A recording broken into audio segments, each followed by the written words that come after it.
Esse carro da McLaren era tão ruim que simplesmente foi esquecido pela equipe e nunca correu na Fórmula 1. E simplesmente o criador desse carro era ninguém menos que Adrian Newey. Mas que carro é esse? E o que aconteceu? Esse é o tema do vídeo de hoje. Vamos falar do decepcionante MP4-18 de 2003. E só para explicar a vocês porque eu já tô aparecendo aqui no começo do vídeo, essa história é verídica, porém não temos tantas imagens assim do que aconteceu na época para ilustrar aqui no vídeo. Então, para não ter que usar o carro do ano errado só para ilustrar, eu vou ter que aparecer mais vezes aqui para contar essa história. Então, fiquem comigo até o final, que eu garanto que vai valer a pena. O contexto da situação era a seguinte: a Ferrari dominou o começo dos anos 2000, foram 5 títulos em sequência, um domínio total. E a McLaren, maior rival e a fim de recuperar o posto de campeão do mundo de Fórmula 1, resolveu agir para voltar a vencer títulos. Quando o time inglês percebeu que o campeonato de 2002 já tinha acabado antes mesmo de começar, a paciência esgotou e resolveram partir para uma revolução. O carro de 2003 tinha que ser algo extremamente fora da caixa, algo que mudasse o time de uma vez por todas. E assim nasceu o projeto MP4-18. E para a missão a McLaren usou Adrian Newey, que estava na equipe na época, e não só isso, ainda recrutou alguns profissionais, entre eles Mike Coughlan, aquele mesmo do Spygate, para ajudar na missão do super carro revolucionário da equipe para aquele ano. Só que o processo iria levar mais tempo que o normal, e como as equipes na época apresentavam seus carros no meio do ano e corriam no começo da temporada com os carros do ano anterior, a McLaren se dividiu em duas. Ela iria atualizar o carro da temporada de 2002, o MP4-17, para correr no início de 2003, enquanto ela iria criar, testar e colocar o MP4-18 na pista, que seria o carro de 2003 em definitivo. O plano em si era muito complicado, a McLaren iria se dividir em duas equipes para trabalhar com dois carros ao mesmo tempo. E isso seria o calcanhar de Aquiles na época, que fez tudo dar errado, tanto um carro quanto o outro. Fica até o final que eu vou te contar o porquê. O MP4-18 havia nascido e era realmente uma revolução. O carro não parecia ser o sucessor do 17. Tinha um bico mais fino e arredondado, o carro em si era muito mais compacto e tinha até mesmo alguns detalhes inovadores para a época. Na construção eles moveram o escapamento do carro para baixo, a fim de aumentar o fluxo de ar na região e assim aumentar o downforce na traseira. Além disso, moveram o motor da Mercedes, que foi construído para a ocasião, o colocando numa parte mais baixa do carro, também assim abaixando o centro de gravidade do MP4-18. A caixa de câmbio também foi mexida, agora ela seria feita de fibra de carbono e peças de titânio, tudo para deixar o carro mais leve.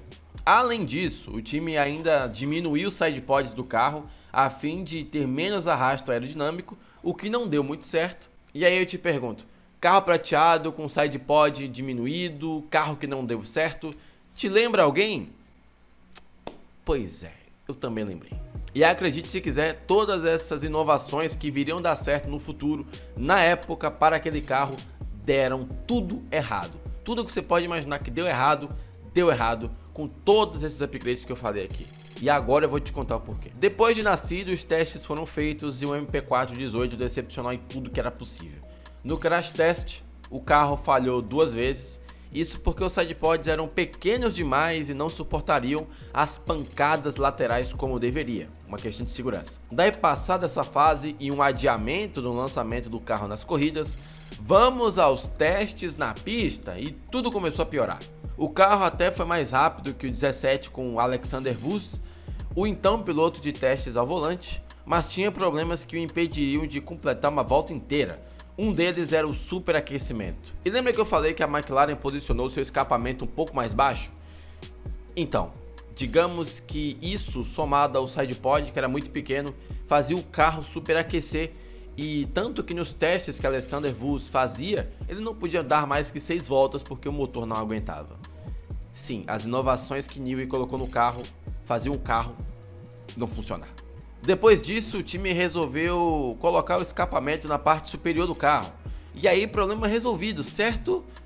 Errado, ainda iria piorar. No segundo teste em Jerez, Wurz viu o fundo do carro quebrar em alta velocidade de uma maneira muito misteriosa. Dizem as más línguas da época e adivinha, mais um adiamento. Já seria o terceiro. No terceiro teste, Wurz teve problema nos freios causados pelo motor Mercedes, que também superaquecia, muito pelo seu posicionamento no carro e pelos sidepods menores. Ou seja, mais uma vez as inovações que Newey deu ao carro deram errado de novo. No quarto teste, o carro foi entregue aos pilotos titulares Kimi e Coulthard, mas se Coulthard não teve nenhum problema, Kimi sofreu um acidente com o carro. O time culpou o finlandês pelo ocorrido, mas a julgar pela região aonde isso aconteceu, naquela última curva antes da reta dos boxes, era difícil imaginar que o culpado foi o piloto, principalmente depois do histórico que o carro tem. E quando chegamos ao quinto e último teste em Silverstone, o carro não suportou as cargas impostas nas suspensões, chegou a afrouxar e soltar uma das rodas dianteiras durante uma volta. Daí, após o reparo, o retorno à pista e o carro teve a suspensão traseira se quebrando dessa vez. O piloto em questão, Alexander Wurz, coitado, já passou por todas essas situações. Logo após essa quebra de suspensão, ele retornou à sua garagem, pegou o seu telefone, ligou para Ron Dennis e disse: "Eu não quero mais dirigir esse carro".